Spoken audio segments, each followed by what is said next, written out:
Hi, I'm Wes Allen with DM Tales, and today I am looking at my first Green Ronin game. This is my review of Fantasy Age 2nd Edition. Let's roll it.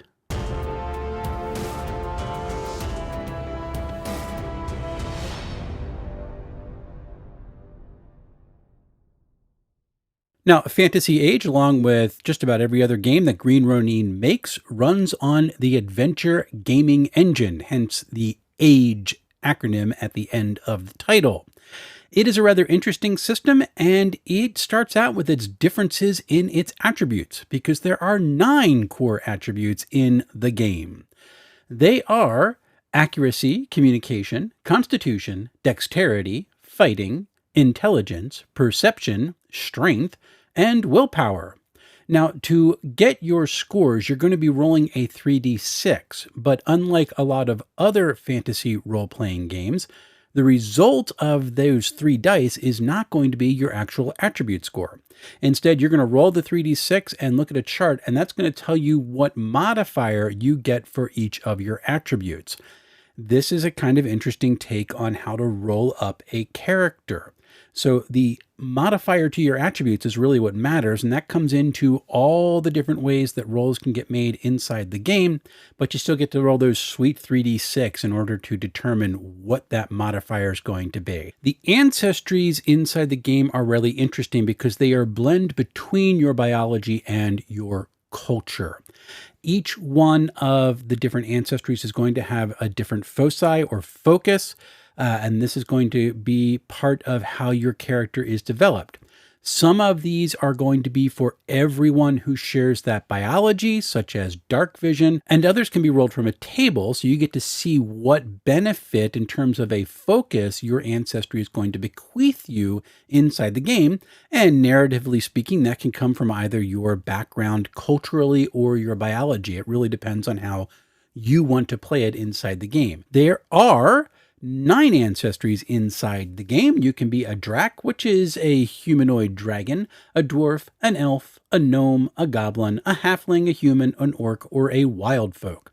Now, there are only 4 character classes inside the game, and they are the Envoy, which is more of a talky leader type.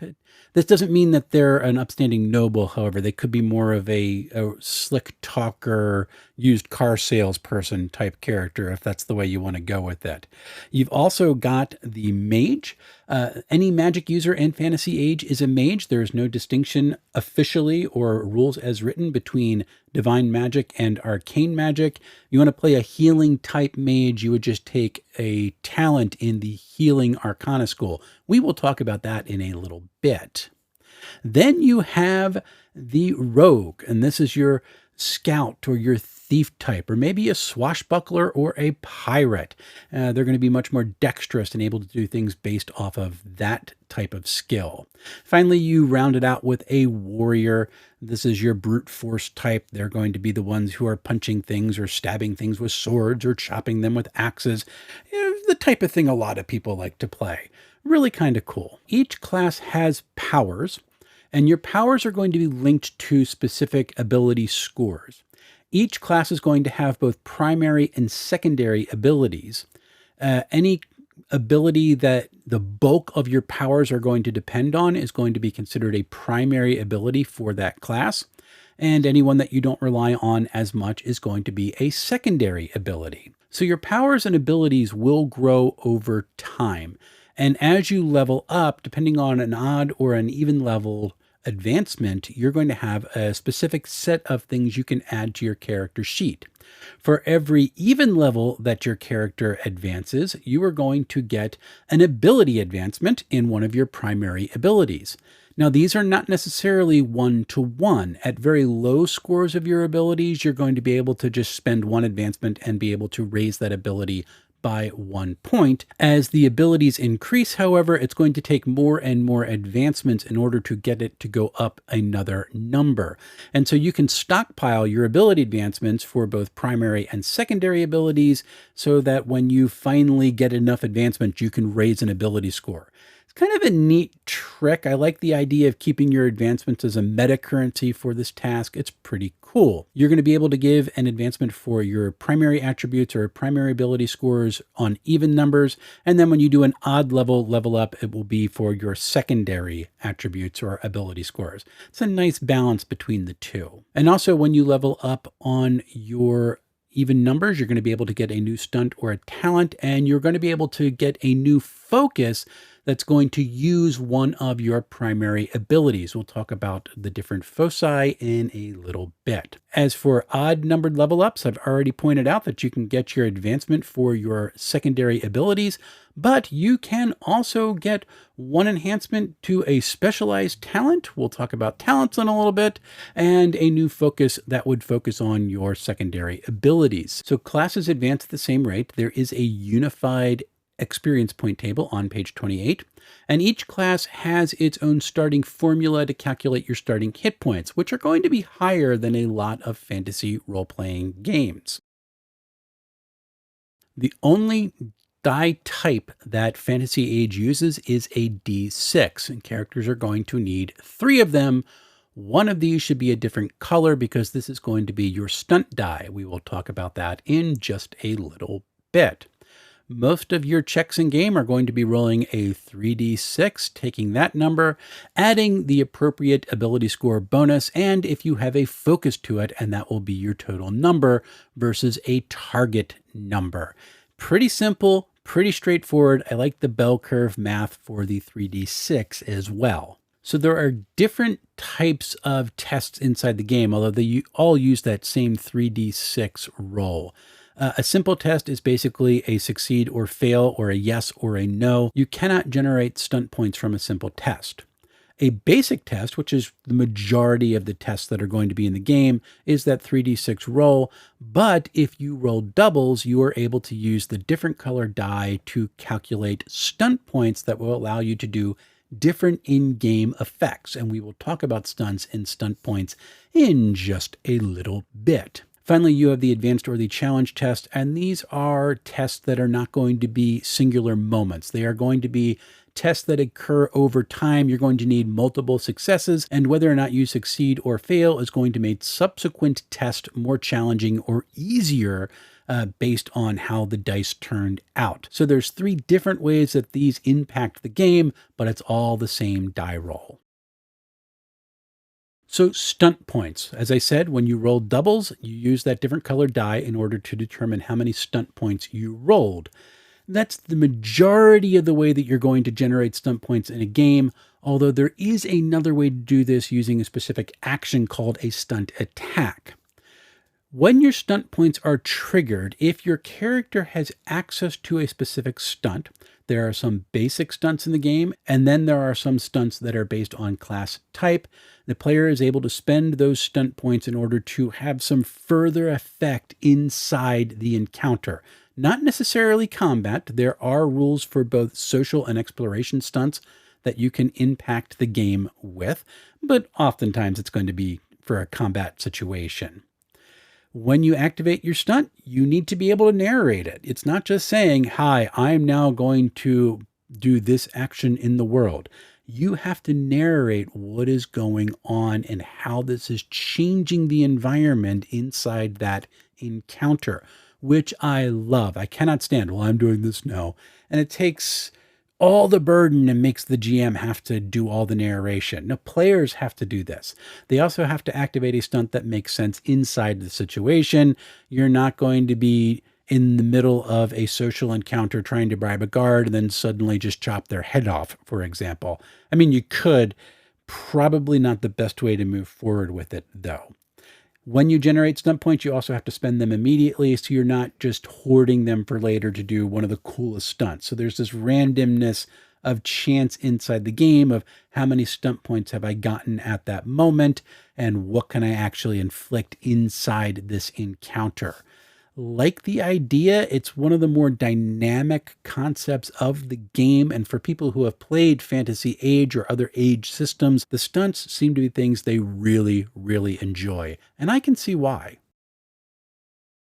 So inside Fantasy Age, a lot of the adventure or a lot of the time at the table is going to be spent in what's called narrative time, to where keeping track of the actual timing of things doesn't really matter all that much. If a day passes because the GM says a day passes. I don't have to go through the 12 hours a clock rolling up random encounters all the time. Although that is fun on a hex crawl when players are desperately hoping that I don't roll a bunch of ones for my basic fantasy game. I enjoy that a lot. When you have something that is going to require the party to start passing tests, however, you're going to switch from narrative time into action time. And action time takes place in rounds of about 15 seconds. It is also going to trigger an initiative roll because the different characters inside this encounter are now going to be able to act on their initiative. Again, it's not just for combat, this is for social and exploration encounters as well. So the economy of action for action time is very simple. A character can do one major action and one minor action.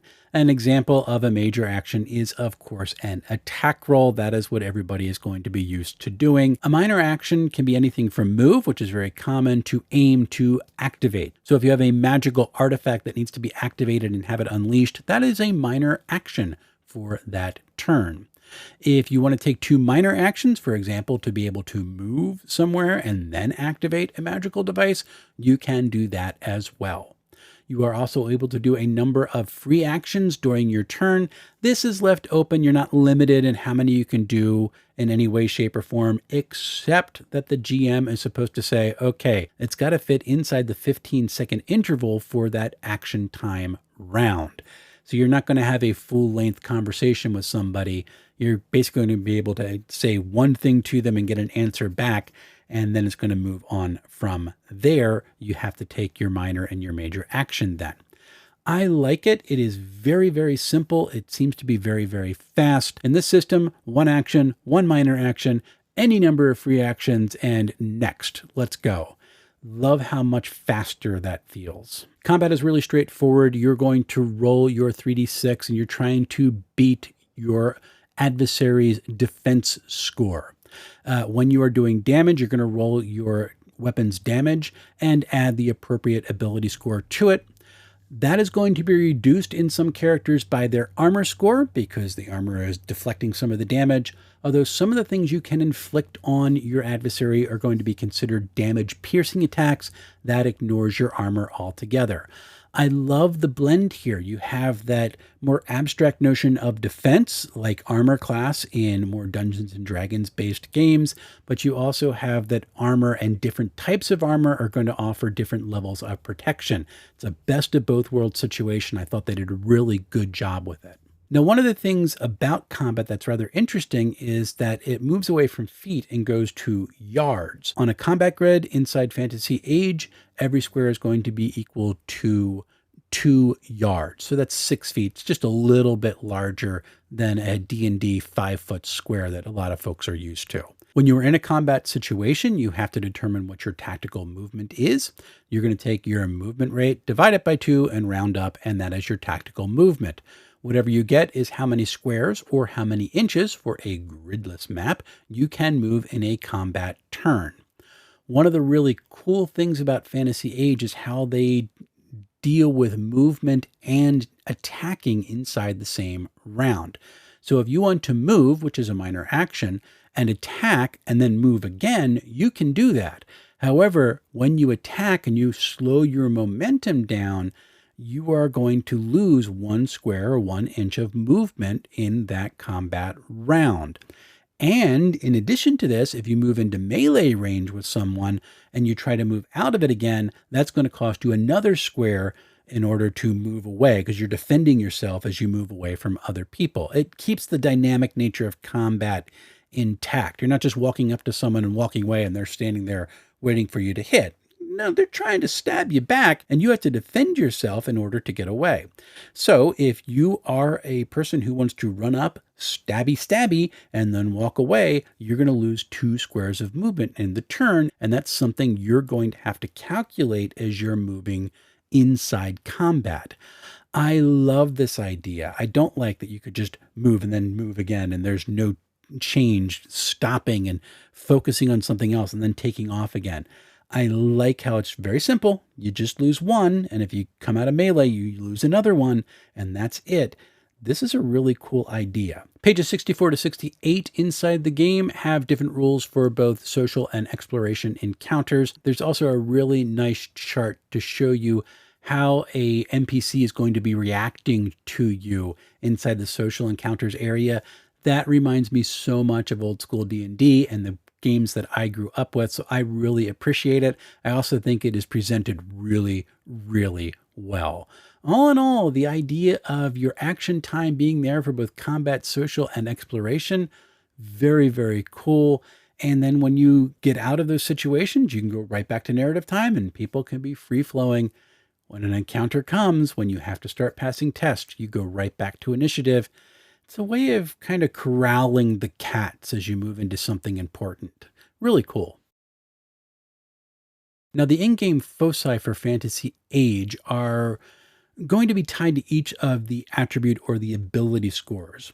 And basically, the way they work is if you're trying to do an action that would benefit from that focus, like a swords focus, you're going to get a +2 on your roll. That's huge in Fantasy Age. A +2 is a massive bonus in order to succeed at something. And as you are leveling up, expanding the number of focuses that you have or the number of foci you have is going to be one of the key elements of advancement, because the more of these you have, the more capable your character is going to be. Talents are a little bit different. These are going to be your natural inclinations or things for which you have specialized training. Each of them is going to have 3 levels: novice, expert, and master. And again, as you advance, you're going to be able to choose one of your talents and move up to another tier.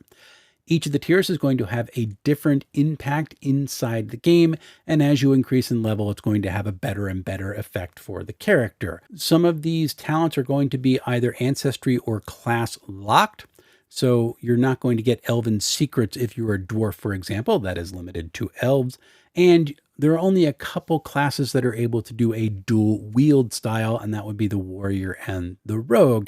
Those are just examples. There's others of them inside the talent section as well. But I like how this changes the character a little bit. It's going to give them special bonuses or actions, or it's going to reduce certain penalties inside the game.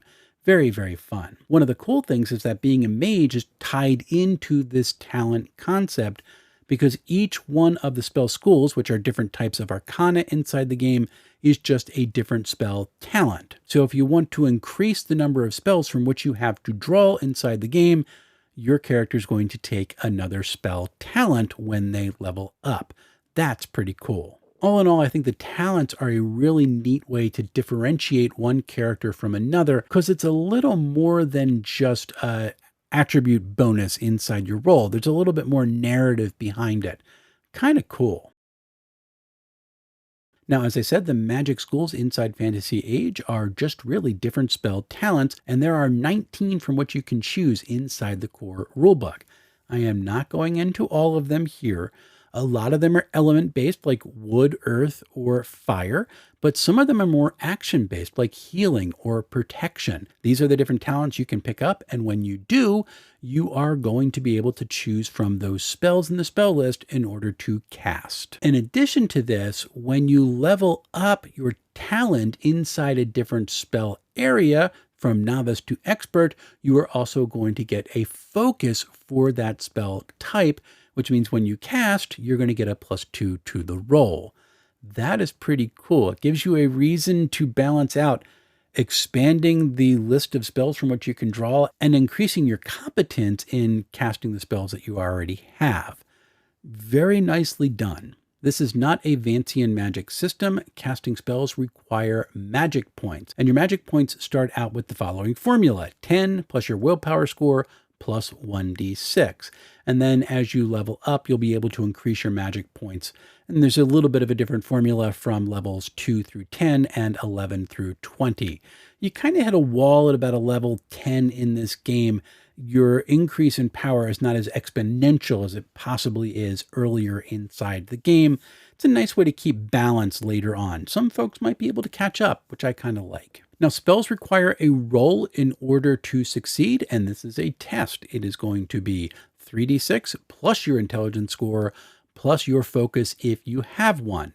Each spell inside its description, and the descriptions for the different spells are very nicely organized, is going to have a target number that you have to meet or beat in order to successfully cast the spell. If you fail your roll, you can let the spell points burn. You lose half of the total points that it cost to cast the spell in the first place, or you can decide that you're going to push that spell. You're going to pay half again the cost of what it cost to cast the spell in the first place, and then the spell will go off as normal. It's a good way to have balance. You're not taking all the agency away from the players and putting them at the mercy of the dice. They can choose to push that spell, but they also have to keep in mind the need to conserve resources for further danger down the road. I like mechanics like this. It's very, very nice. It increases the sense of tension and the decision making on the characters. What do I do? Do I want the immediate gratification of casting the spell, or do I need to save it because I think there's a big, bad, ugly thing around the corner? Very well done. Spells also have spell power. This does not change the impact of the spell inside the game per se. What you do is you take 10, add your willpower, and then add your spell focus for that talent if you have one, and that becomes the spell power. So if you have a spell like Ward Off Undead, which is basically like turn undead inside this game, you cast it successfully, every undead creature who's affected by it is able to make a willpower save, and the target number they have to hit is your spell power for that particular spell. I like this idea. It adds a nice way to do saving throws against spells inside the game. Pretty cool. All in all, the magic system takes a little bit of getting used to, figuring out that the spell talent is not the same thing as getting a spell focus until you level up your talent a little bit. It's all about lingo at that point, but as soon as you get it, and it clicked for me pretty quickly. It makes a lot of sense. It is a really cool take on a non-Vancian magic system, and I very much appreciate it. So there's a very nice GM section towards the end of the book, including a 19-page essay on how to set up and run and design adventures in a campaign for a party. I will say this, the type of adventure or campaign that is assumed inside Fantasy Age is not necessarily my favorite type of game to play. I'm much more of an emergent narrative type player. I want to have the goal of the campaign emerge because players decide, well, I guess that's important, then let's go do that. That to me is more fun. Inside Fantasy Age, the advice that they give you is to have a goal for the campaign, and then you let the players kind of wibble and wobble off of that. Maybe they can redirect the flow a little bit if they decide they want to go way far off, but you always have that goal in the background. That's kind of the end game of the campaign, and the fun is determining how the players actually get there. That is not my favorite way to play. Like I said, much more the emergent narrative type.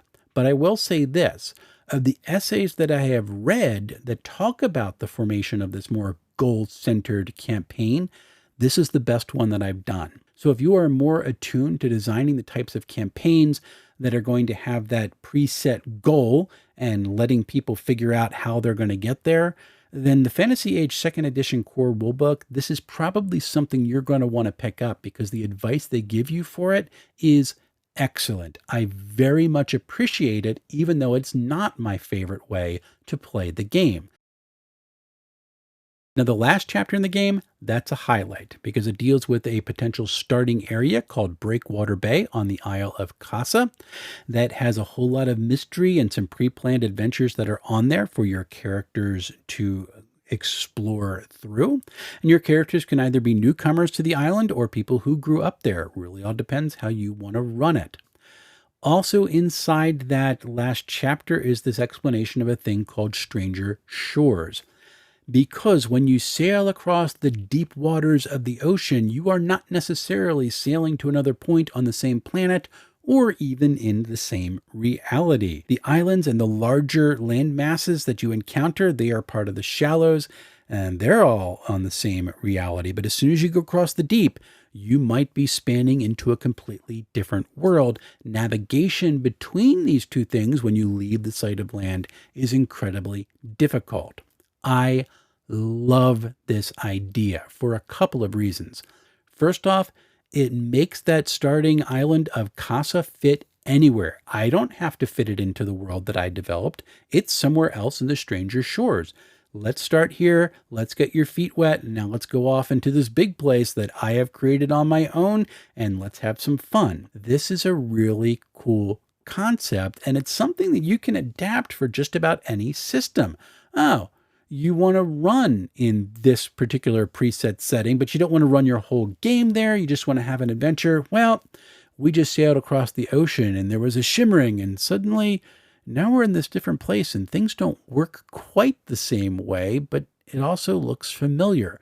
That's a really neat concept. I have to really applaud Green Ronin for coming up with it. So let's look at book design. If you are looking at it, it is a stitched binding book, so it is going to be durable and lay reasonably flat on the table. It is about 290 pages when you are flipping through all the back matter. The last of the printed pages with information on it is the index that ends on page 282. After that, you have a bunch of pages that are going to be things like reference sheets for GMs as they're running adventures and a character sheet. Final printed page on the book is actually an advertisement for The Expanse, which is a fantastic TV show, and from what I am told, an even better set of books, which I need to read at some point. Then the final page is rather interesting because the interior covers of the book do not have anything printed on them, but they have that more shimmering water texture on it, which lends itself to that Stranger Shores setting that's baked into Fantasy Age. So even though there's no information on it and there is no extra artwork, it's still pretty cool because it lends itself to what the game is all about. Really nicely done. The artwork is also excellent. There's a lot of depictions of more swashbuckly or port or sailing images that are in the book that lend themselves to that Stranger Shores concept. And then there's just a bunch of art in there that depicts different settings of danger and just ordinary encounters. The different class artwork is really good. The different ancestry artwork is really good. And scattered throughout the entirety of the book is just some really colorful, very distinct, beautiful artwork. Would have liked to seen maybe a little more artwork inside the Adversaries book, particularly in that Monsters Bestiary, but what images they do have is beautiful. So all in all, this is a really good looking book. It's constructed well. The artwork is really nice. For me, the layout is one of the points where the book takes a bit of a ding. Now, it's not consistent because there are portions of the book where I feel the layout is really clean and easily readable. The GM essays in the back of the book is one of the highlights for me as far as the layout of the book goes.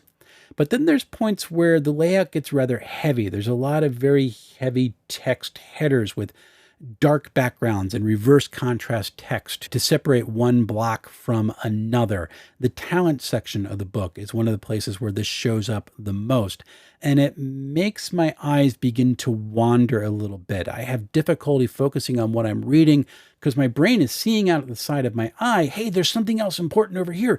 Go look there. And so reading those sections where that layout got a little heavier, that was much more difficult. And then unfortunately, there's places where it gets even more difficult for me to read because the layout either becomes so heavy, I have no idea what's important, or it becomes confusing because different blocks are not connected to each other in a way that I would find logical.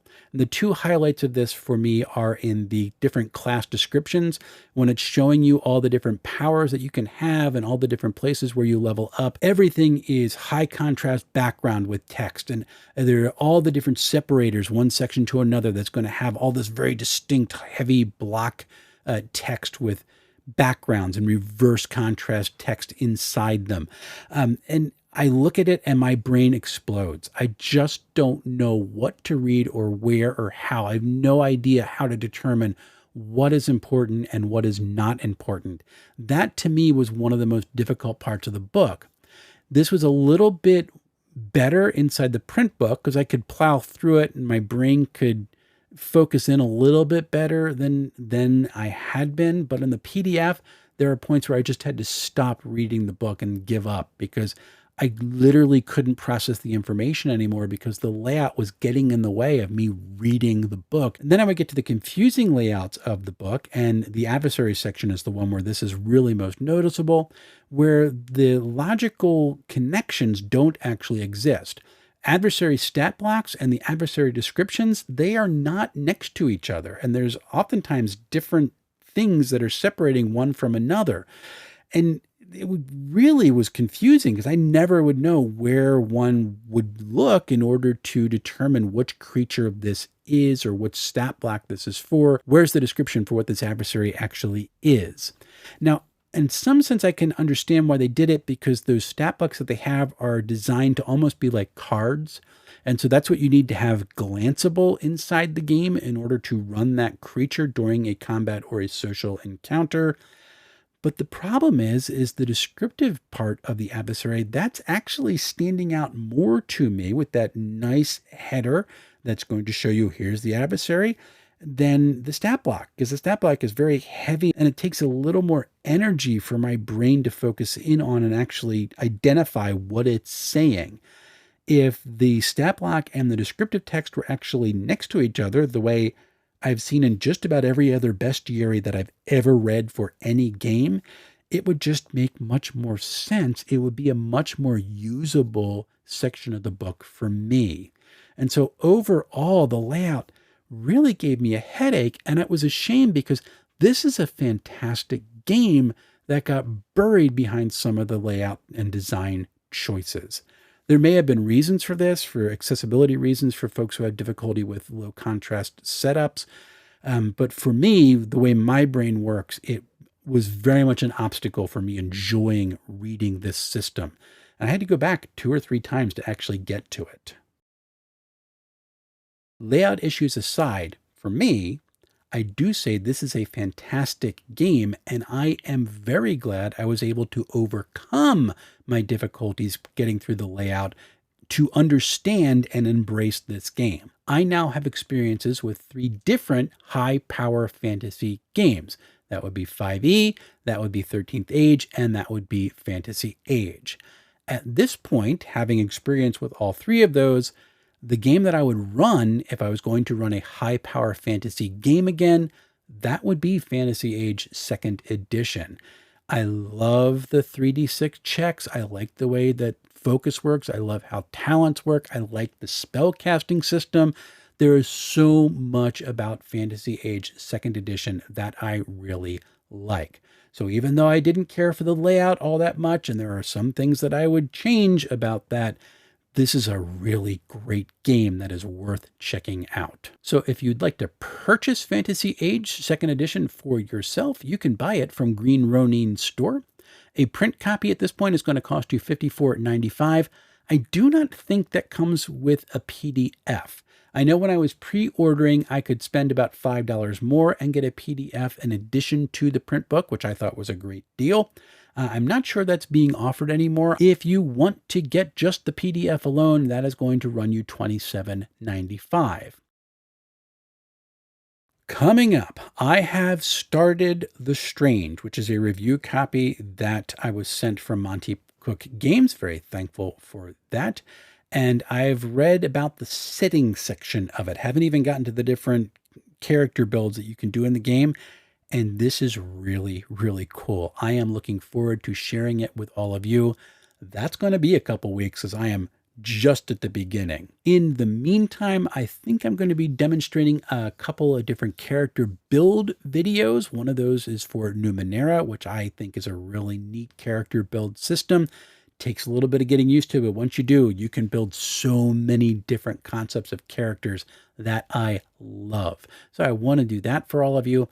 And I do have a couple of interviews I am trying to finalize for live streams coming up in the next couple of weeks. Some folks I am really excited to speak with. In December, and I cannot believe that that is beginning to get on the radar, I am going to be at PAX Unplugged for the second year. I'm hoping to spend some more time this year talking with some great folks, maybe hopping into a game or two and just enjoying myself. So if you're in the Philly area or if you're coming to PAX Unplugged, let me know. I would love to see you while we are there.